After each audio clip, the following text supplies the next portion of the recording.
روز 19 اکتبر سال 2023 پرزیدنت تاجیکستان امامعلی رحمان که چند روز با سفر کاری در منطقه کولوب قرار دارد، از مزار عالم شاعر و متفکر معروف میر سید علی حمدانی در شهر کولوب زیارت کرد.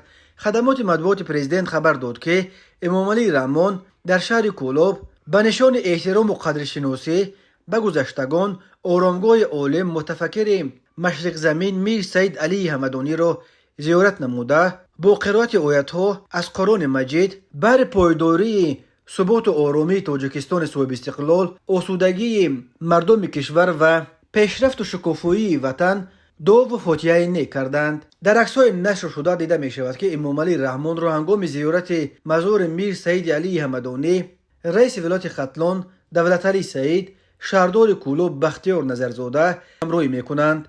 در عکس‌ها دیده می شود که امامعلی رحمان راه میدان نزد مقبره را از بالای قالین سرخ طی می کند، ولی همراهانش از جمله دولتعلی سعید نه از بالای قالین بلکه از دو پهلوی آن قدم می زنند. خدمات مطبوعات پرزیدنت گفت مقبره و حدود آرامگاه این شخصیت تاریخی در دوران استقلال پوره تجدید و نوسازی گردیده به یک مکان آباد و زیبا تبدیل داده شد که همه روزه صدا سیاح داخلی و خارجی برای زیارت و بازدید به این مکان تشریف می آورند.